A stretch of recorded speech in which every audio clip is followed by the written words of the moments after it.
In a financial planning meeting recently, was working through 3 very common concerns about retirement. And through the planning process, addressed each of those concerns. Want to share that example with you? That and more coming up.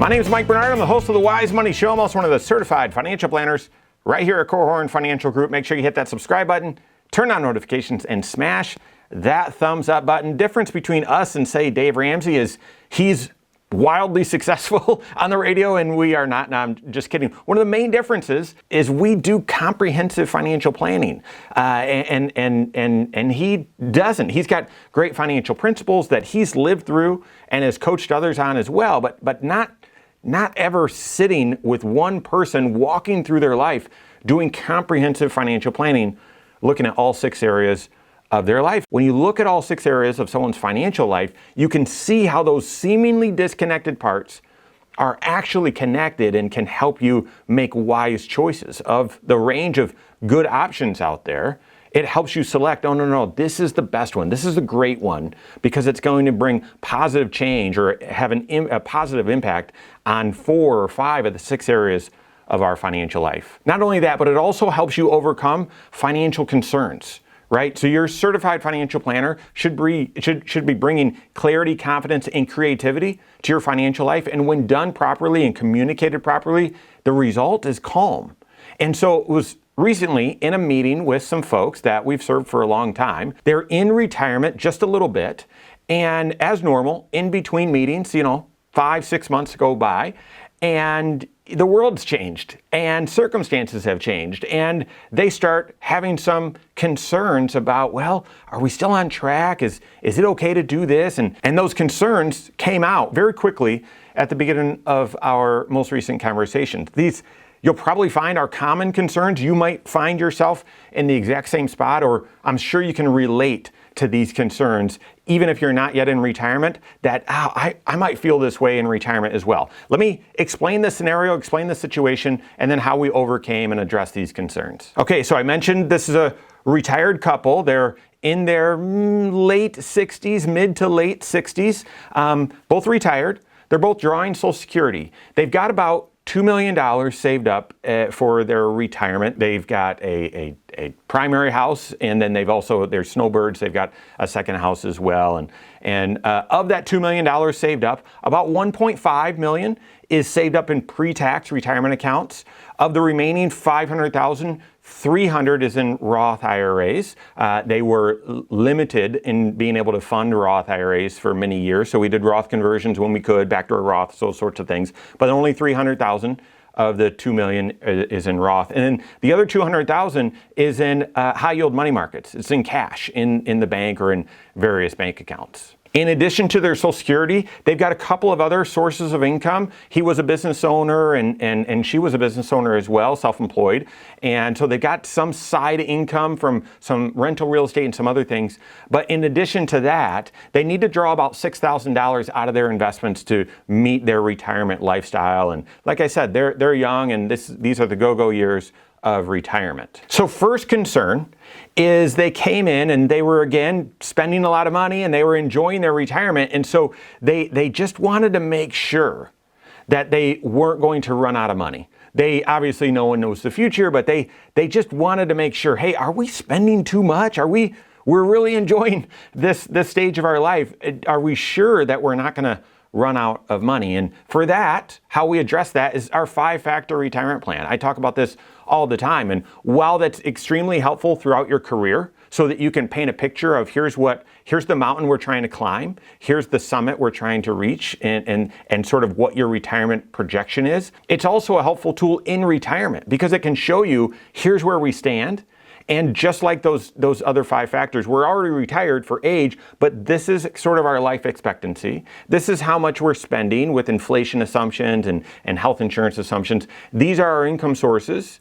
This is how much money we still have saved up. And then here's the amount of risk, investment risk and potential return we're comfortable taking. And so we tune into that retirement plan like we've done so many times over the past decade or so, and showing them yes, reviewing those 5 factors, that all of those were still accurate. We made a slight adjustment to one. But then we did that stress test that I talk about a lot, and 1,000 different financial or economic scenarios where the stock market does really well or the investments do really well, they do really poorly, and 998 in between.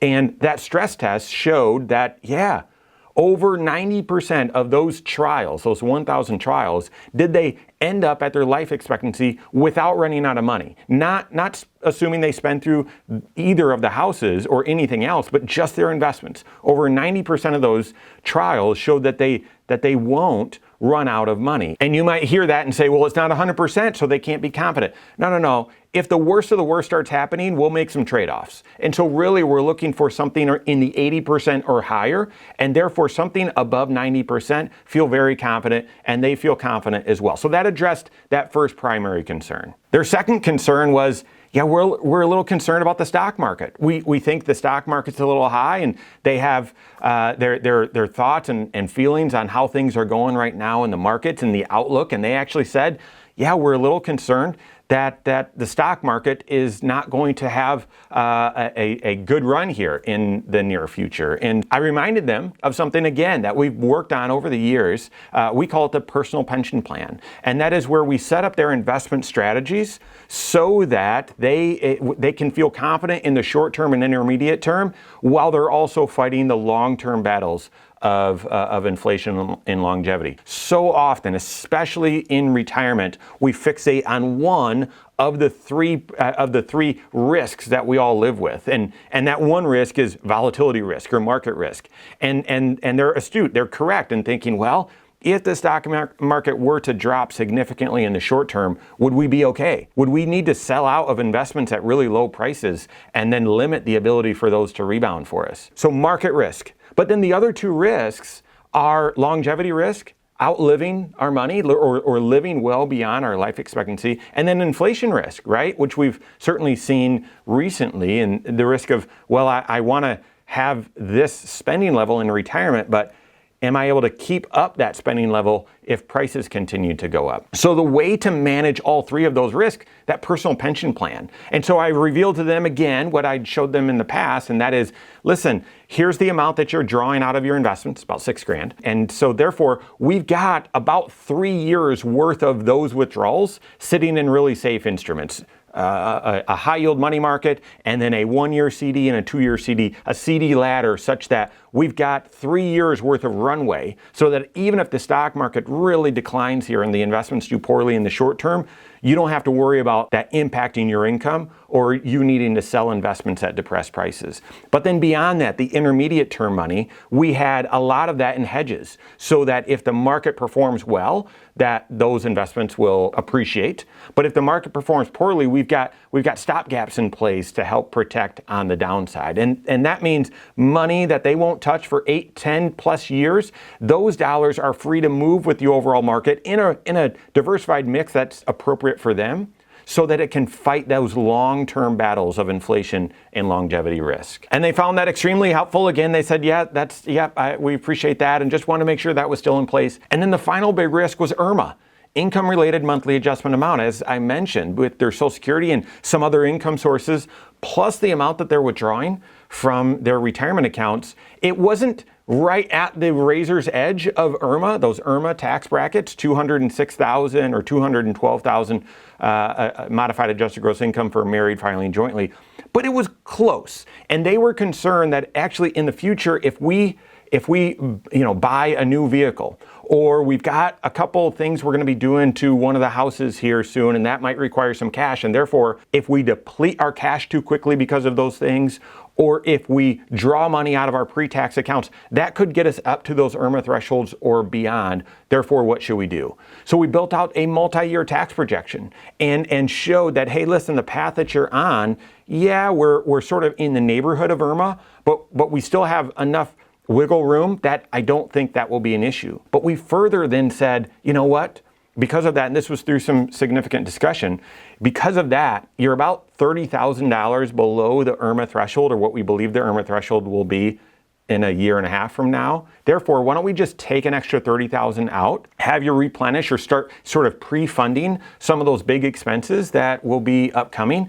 And we're paying taxes at the 22% tax bracket. We're comfortable with that, paying tax at that level. And instead of doing a Roth conversion, which was another idea we considered, they felt more comfortable taking those dollars and holding them in cash so that if and when life gets more expensive in the future, it won't push them to pull money out of their IRA and cause them to get even closer to those IRMA thresholds. So 3 common concerns that I think many people can relate with in retirement. Will I run out of money?